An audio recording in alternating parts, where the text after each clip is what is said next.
game. Oke, ini match point ya. Match point untuk Bigetron Alpha. Mampukah mereka memperkuat posisinya di puncak klasemen? Tapi sebelum itu, kita mau ngetes dulu nih. Kingdom, mana suaranya?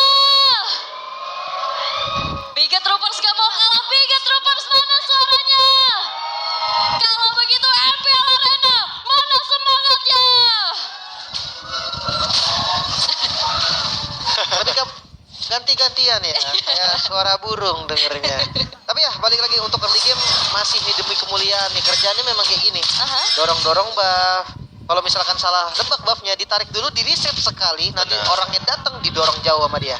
Ini dilamain ya, walaupun harus mengorbankan 1/4 HP yang tersisa, tapi lumayan worthy dan bahkan dibalikin. Wah, kebaca kah? Wah, ada agresivitas dari Irat dan juga Brusco menuju ke arah Purple Belt, tapi Okta kali ini di flicker begitu saja dan satu buah revenge like Lord JM mensecure satu buah first bloodnya. Irat terpanggil dengan guiding wind, tapi nampaknya Airborne Effect kali ini Airborne akan terkena punishment dan sudah hilang. Irat di tangan Ki dan Don kali ini mencoba untuk bertahan sendirian, terkena refleks dari Fight dan dijemput dengan satu guiding wind, tapi basic attack terakhir Moreno berhasil untuk bisa mendapatkan 1 poin kill tambahan, 3 poin di menit yang pertama. Teror yang begitu kejam dari Bigetron Alpha. Mereka tidak ingin melepaskan pemain RRQ dengan adanya purple buff yang begitu gratis karena Brusco tadi memicu adanya retribution dari Super Ken di bagian top lane. Dan kali ini dibalikin gantian retributionnya. Super Ken pegang kendali untuk dari jungle yang harusnya milik Irat itu sendiri. Oke, ini bahaya sih. Bahaya nih, bakal berat banget buat levelingnya Irat. Intens banget loh, bahkan gue ngeliat tadi dari Brusco dia pakai Inspire di talent satunya. Dia mau cooldown untuk guided wing Biar lebih sering. Yes. Tapi ini Lord JM juga betul-betul dia menangin laningnya. Dia juga misahin perangnya. Dan respon dia sih aku kaget. Dia langsung engage ke arah Okta. Tapi di bagian gold lane juga nggak mau kalah. Mau ikutin fight semuanya. 3-0 kayaknya bakal jadi poin yang bagus banget untuk teman-teman dari Bigetron. Oke, di Eternals welcome kali ini komit ke arah Ki. Eternals Guard sudah diaktifkan. Irat akan dipukul mundur, digeser lagi ternyata. Don yang akan menjadi target penalty zone-nya yang berhasil untuk mengenai keberadaan dari seorang Okta, dan lagi-lagi Okta harus hilang di tangan Lord JM. Tapi di sisi yang berlainan Irat berhasil juga untuk bisa mendapatkan turtle yang pertama. Wow, kali ini pertempuran yang terbagi menjadi dua sisi. Melihat adanya kesempatan, Lord GM langsung lompat ke arah Okta yang flickernya memang belum ready. Tapi di atas ini Eman preman banget sih. Ini udah bukan masalah hero match up sih. Ini masalahnya emang bener-bener Eman memanfaatkan bagaimana laju minion sehingga membuat Skylar mau nggak mau dia harus recall. Karena dari awal pressure-nya udah ada di area jungle. Berarti Eman juga nggak mau kalah di area gold lane. Dan sekarang ancamannya cukup lebih kejam karena sudah mulai memasuki menit-menit waktunya ganking dari Roman. Dan jangan lupa dia nggak purif ya, jadi bisa kena implosion nantinya. Pertanyaannya cuma satu, apakah memang damage-nya Eman ini udah cukup? Setahu gue Bruno tuh kalau belum 2 item belum enak. Atau bahkan modal Husklaw ya, karena Husklaw juga jatuhnya kan defensif buat laning. Iya. Biar dia nggak pulang cepet-cepet.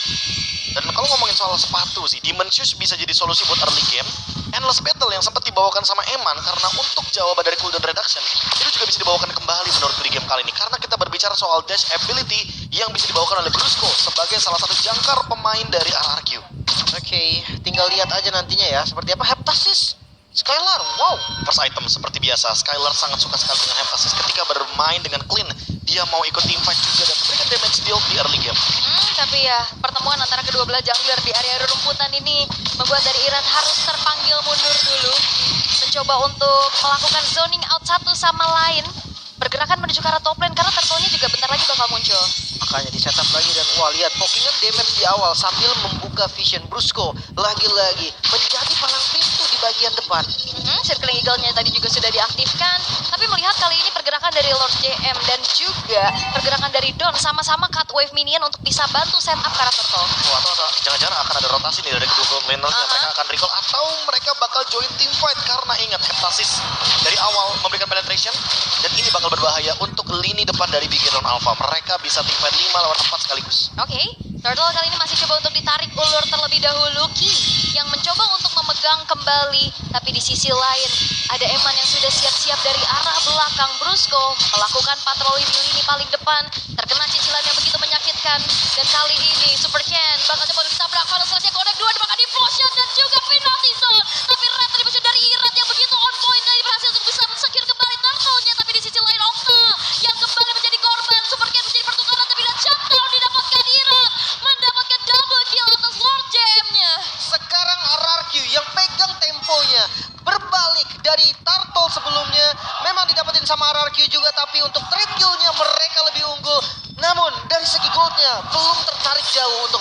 Dan lagi-lagi ya, kalau kita berbicara soal bagaimana zoning yang terjadi, Lord JM seolah memang ditugaskan untuk pegangin Oktanya.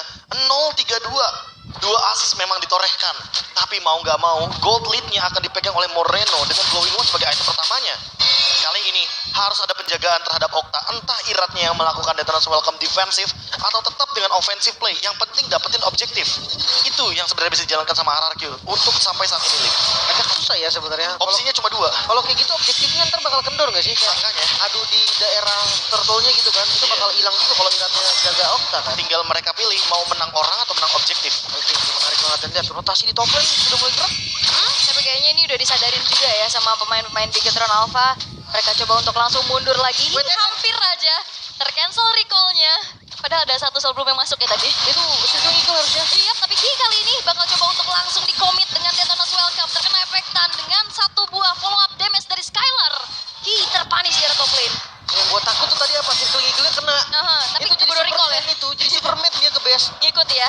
Iya, gua pernah nggak sengaja sekali kayak gitu. Ngikut loh, aneh banget. Yap, tapi ada pertukaran antara kedua belah outer turret yang sudah berhasil untuk dihancurkan juga.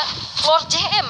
Jadi bukan cuma sekedar menzoning, bukan menjadi initiator, tapi menjadi pusher juga dia. Iya, ini jatuhnya juga trade biar untung ya. Yap. Karena Emannya juga nggak mau show di bagian top lane. Dia udah tahu kalau seandainya ada 4 pemain 4-man move yang sangat mengancam dari kubu RRQ Hoshi. Mereka udah dapetin momentumnya di early game. Mereka dapetin 2 pundi-pundi objektif. Sekarang tinggal perfect turtle-nya aja karena Super Ken ketinggalan 1 level. Ini modal awal dari RRQ udah enak banget ya untuk bisa kembali mendapatkan objektifnya. Tapi kali ini Bigetron mereka sudah mulai ready dengan adanya 5 pemain di sisinya. Brusco menabrakkan dia dengan Circling Eagle terkena Factory Fight, tapi Ki kali ini implosionnya connect menuju ke arah seorang Skylar. Tidak follow up damage dan Mystic Gas mengusir mundur Lord Jam dan juga Ki, tapi Super Cat berhasil untuk mendapatkan 1 turtle yang terakhir. Tidak jadi perfect turtle, namun lihat pertarungan tidak bisa dihindarkan lagi di mid. Ya, ini mundur aja sih. RRQ Hoshi udah ketinggalan juga tadi dengan adanya setup yang diacak-acak sebenarnya karena Ki-nya udah masuk dengan implosion yang ngejutin ke arah Skylar. Oh, kalah level bukan berarti kalah quality. Yes. Super Ken menunjukkan bahwa last turtle itu penting banget, tapi untuk saat ini kayaknya Wow. tim fight akan berlangsung kembali. Circling Eagle, Detona's welcome, semuanya di commit Mystic Gush, tapi ternyata flicker yang dikeluarkan oleh Eman pun membuat dirinya selamat atas sergapan dari RRQ. Ini misi Detona tadi ya. Iya, targetnya kan. Karena ditutupin sama Ki, jadi mereka nggak mau untuk overcommit.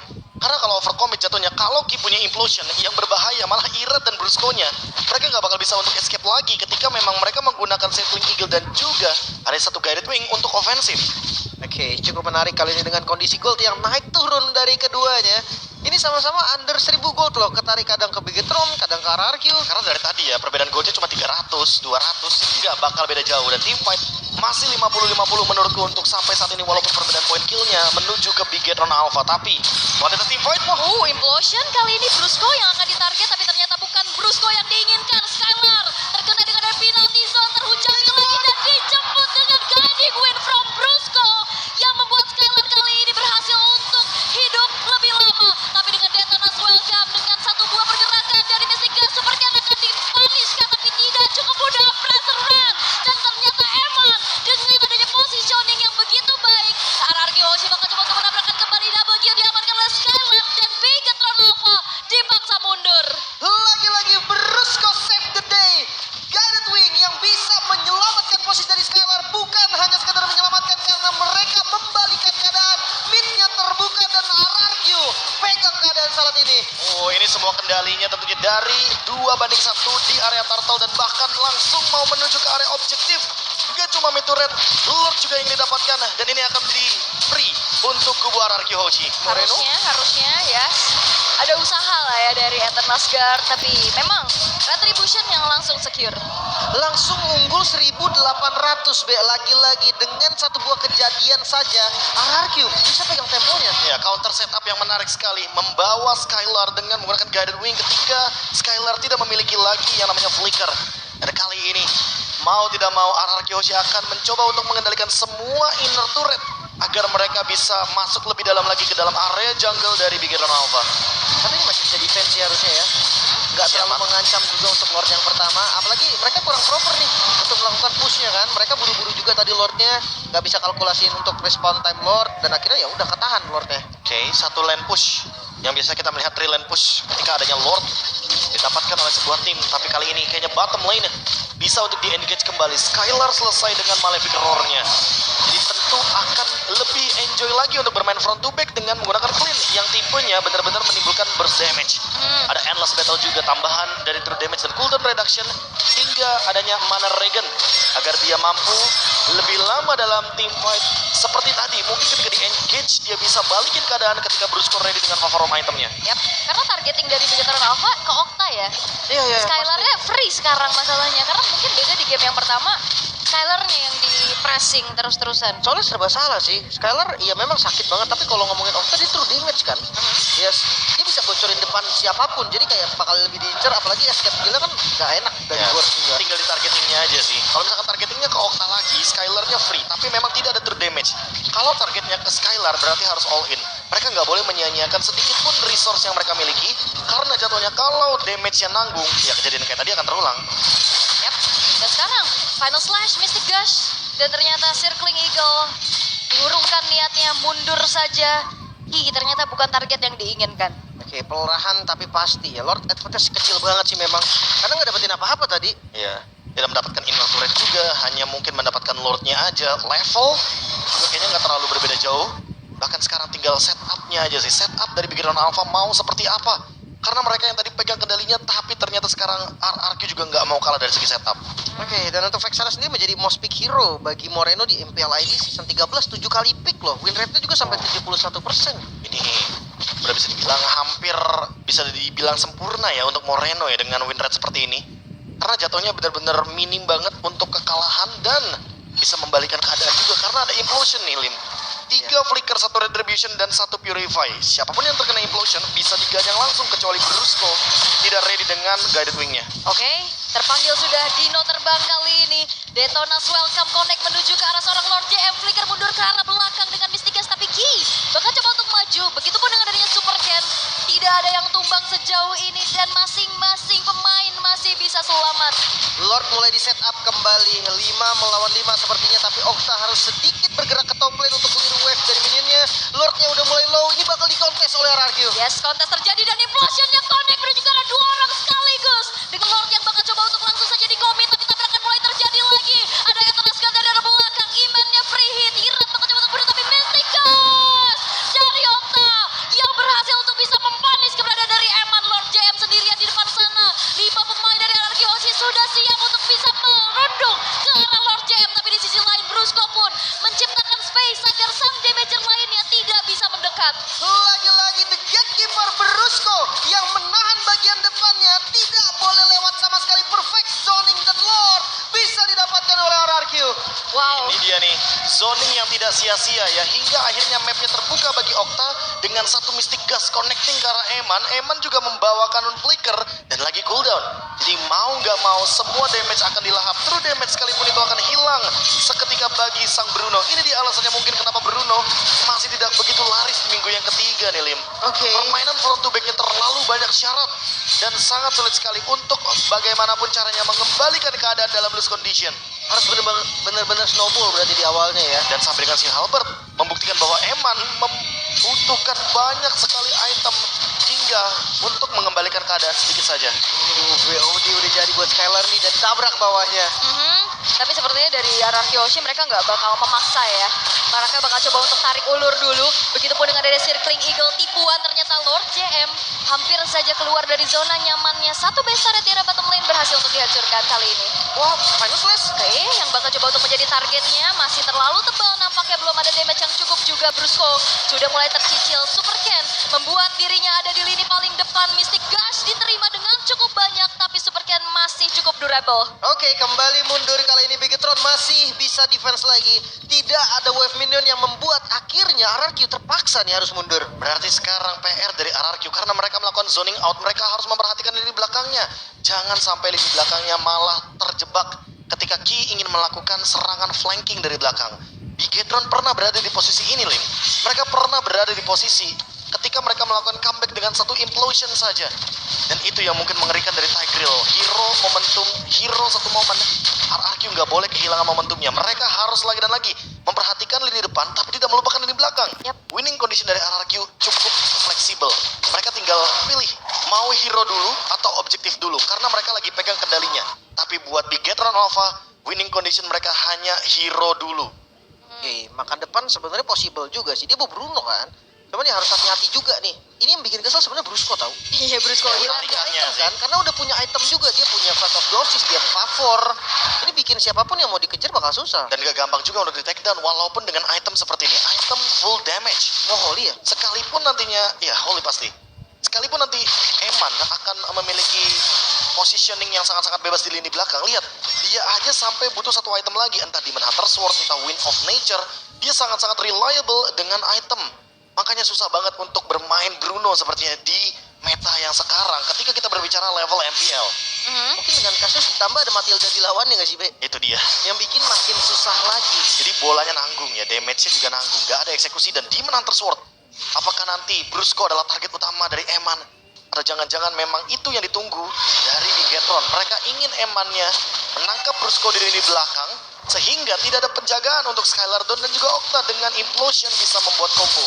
So, let's see RRQ dengan winning condition mereka. Oke, dan sekarang Lord yang sudah mulai di setup dari kedua belah jungler mencoba untuk memberikan adanya presensi key.